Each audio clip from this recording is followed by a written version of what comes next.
और सुन कुंती के छैया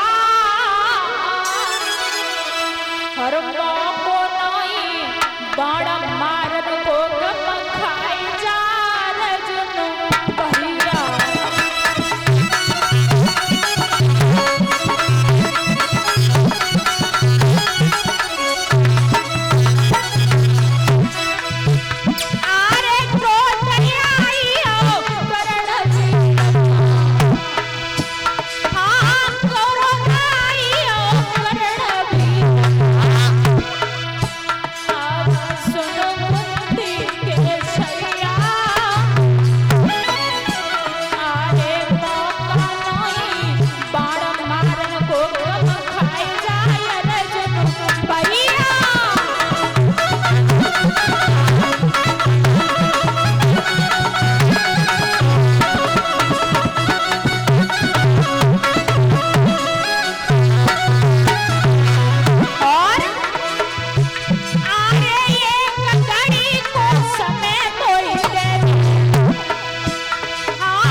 महाराज भगवान ने इशारा किया, जैसे ही अर्जुन ने आगे बढ़ के बाण छोड़ा, उसी समय श्रोताओं सबसे पहले तो सारथी मारा गया। जब सारथी मारा गया तो अर्जुन ने बाण छोड़ी, कर्ण के शरीर में बाणों की सैया सी बन गई, छलनी शरीर हो गया। आज जब कर्ण का अंत समय आया तो उसी समय भगवान कन्हैया विचार करते ही, कर्ण तो बहुत बड़ा दानी है, आज कर्ण का अंत समय है, क्यों ना हम अंत समय पर कर्ण के पास में जाएं। महाराज ब्राह्मण का रूप धारण किया। जाय के जब प्रभु पहुंचे ही गढ़ के पास में, गढ़ ने जब देखा तो जवाब दिया है आपको नहीं मालूम, आप आज मेरे अंत समय पर आए हो, दान लेने के लिए आए हो, लेकिन आपको बता दें आज तो मेरा अंत समय है, मेरे पास में यहाँ आपको देने के लिए कुछ भी नहीं है।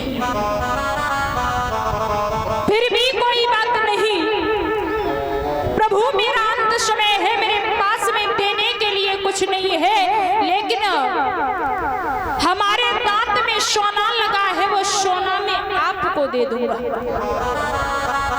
महाराज गढ़ जो है वो घुटनों के बल चले, बड़ा सा पत्थर उठाया, पत्थर उठा करके जब दांतों में मारा, दांत उखाड़ के जब भगवान को दियो, भगवान कन्हैया प्रसन्न हुए, जवाब दियो लाला तुझे नहीं मालूम, आज तो तूने बहुत बड़ी जीत हासिल की, आज ना तू मुझसे कुछ मांग ले।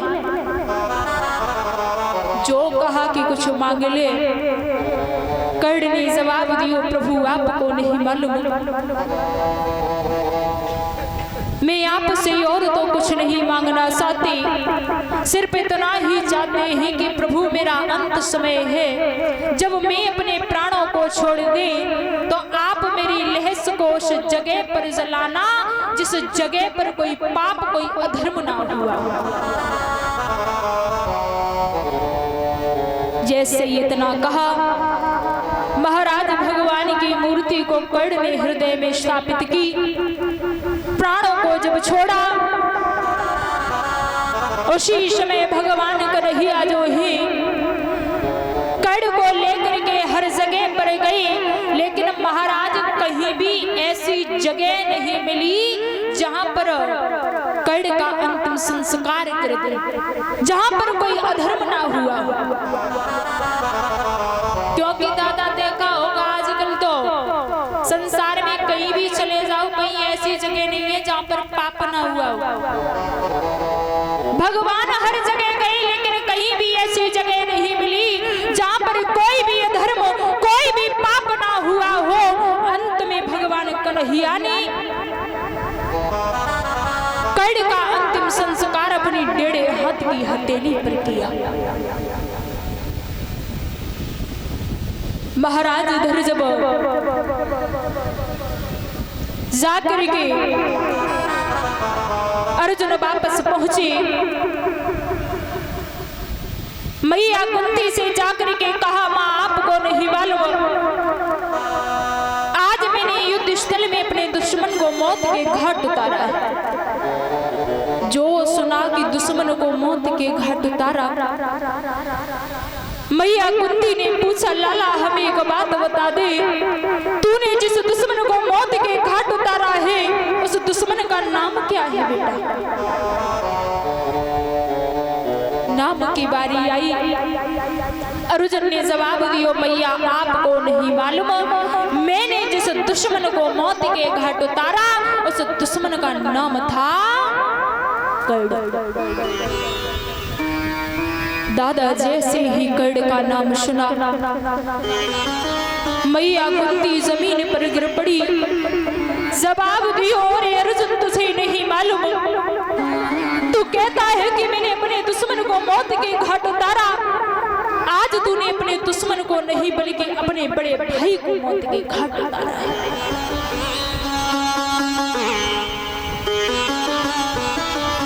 महाराज सारा हाल पूछा, जब मैया ने सारा हाल बताया है अर्जुन को, तो उसी समय अर्जुन ने जवाब दिया मां आपको नहीं मालूम,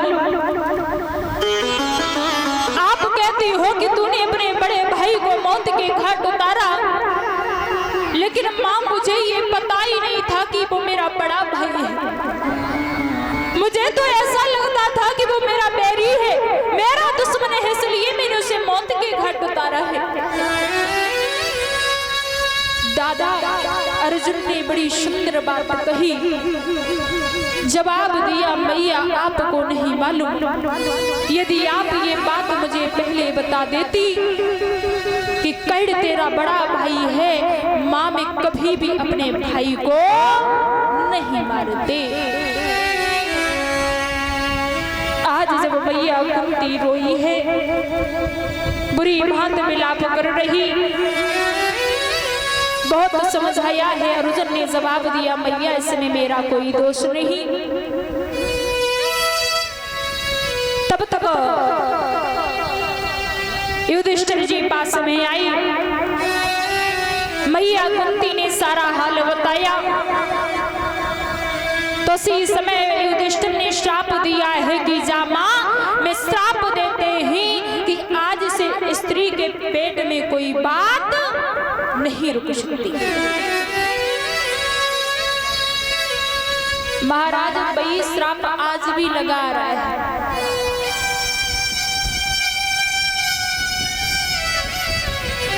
कहते हैं ना दादा, आजकल घर में किसी से भी बोल के देखना कि ये बात थोड़ा जरूरी है, किसी से कहना नहीं। तुम्हारा सबसे पहले कहेंगे क्योंकि ने श्राप लगाया। आज जब श्राप दिया, इधर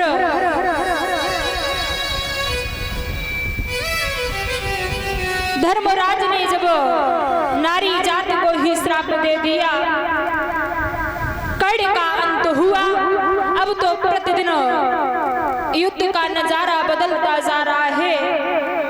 धीरे धीरे चलते चलते युद्ध को शतरमा दिवस हुआ। महाराज जब शतरमा दिन हुआ तो उसी समय भीमसेन ने दुर्योधन की जंगा को तोड़ दिया। जैसे ही भीमसेन ने दुर्योधन की जंगा को तोड़ा, अब तो दुर्योधन बुरी भांति विलाप कर रही, सोच रहे अब तो बदला लेने वाला भी कोई नहीं रहा। उसी समय जब विचार कर रहे हैं तो महाराज द्रोणाचार्य का बेटा सुश्रामा पास में आया, जवाब दिया, चिंता करने की कोई बात नहीं है, अभी तो मैं जीवित हूँ, मैं आपका बदला अवश्य लेके आऊंगा। उसी समय महाराज जब ये कहा तो आज दुर्योधन का बदला लेने के लिए जब अश्वत्थामा आगे बढ़ा, वहां पर पहुंचा जहां पर पांडवों का शिविर लगा हुआ है। श्रोताओं, पहले तो उस शिविर में पांडव ही लेटा करते थे, लेकिन भगवान कन्हैया ने क्या किया, जब पता चला तो उन्होंने पांडवों को वहां से उठाया और पांडवों के बारे बारे बेटा शिविर में लेटे। भोले बाबा जो है वो पहरे पे खड़े। अश्वत्थामा जब आया, भोले बाबा ने जवाब दिया कि आपको मैं शिविर में अंदर नहीं जाने दे सकता। उसी समय अश्वत्थामा ने स्तुति की, भोले बाबा प्रसन्न हुए। जब शिविर में आगे बढ़े हैं अश्वत्थामा, जाकर के देखा कि पांचों पुत्र लेटे हुए हैं। अश्वत्थामा ने पांचों पुत्रों के सिर काट दिए। महाराज जैसे ही सिर काटे, जाएगी दुर्योधन के पास में पहुंचे, जवाब दियो, आपको नहीं मालूम भैया, आपसे मैं कह के गया था कि मैं आपका बदला अवश्य लेके आऊंगा, आज मैं आपका बदला लेके आया हूं। जैसे ही इतना कहा कि मैं बदला लेके आया, बड़ी खुशी प्रसन्न हुई है। काहे दुर्योधन ने कि तुझे नहीं मालूम, आज मैं बड़ा खुश हूँ, तो एक काम करो, मुझे उसका सिर निकाल के दे जिसने मुझे घायल किया है। यानी मुझे मुझे भीमसेन का सिर चाहिए। दादा उसी समय अश्वत्थामा ने भीमसेन के पुत्र का सिर दिया, जो कि भीमसेन के सिर की तरह बड़ा एवं भारी है। जैसे ही सर को लिया, महाराज जब दुर्योधन ने हाथ पे रखा 2-4 बार दबोचा, सर फूट गया। जैसे ही सर फूटा समझ गया दुर्योधन कि ये भीमसेन का सर नहीं है, आज तो अश्वत्थामा ने मेरे वंश को ही मिटा डाला। जवाब दिया है अश्वत्थामा से कि और अश्वत्थामा, तुझे नहीं मालूम आज तो तूने मेरे वंश को ही मिटा डाला।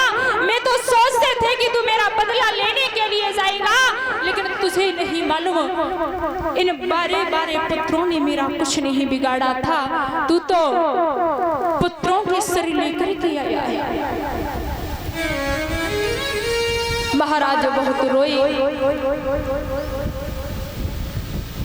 जब दुर्योधन बुरी भांत विलाप कर रही, इधर जब सुबह हुआ, मैया द्रौपदी जब शिविर के लिए चली, शिविर में पहुंची तो क्या देखा है कि बच्चों के सर है ही नहीं, सिर्फ और सिर्फ धड़ ही धड़ दिखाई पड़े।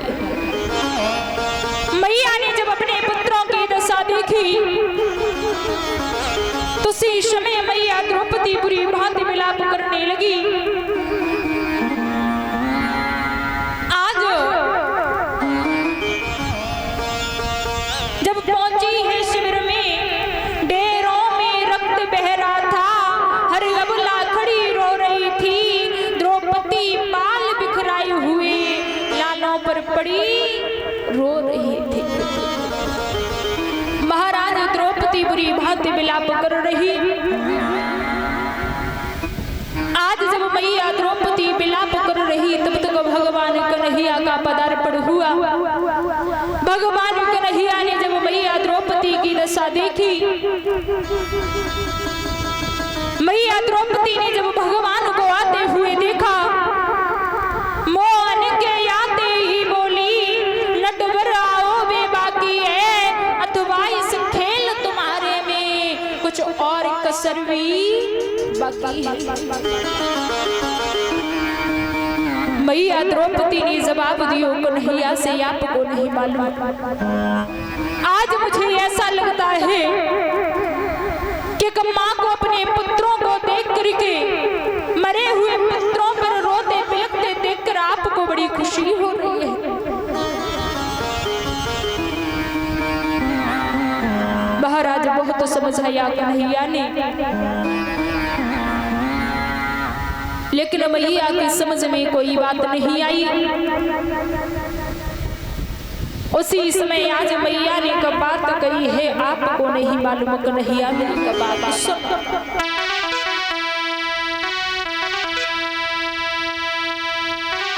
बोली है माँ,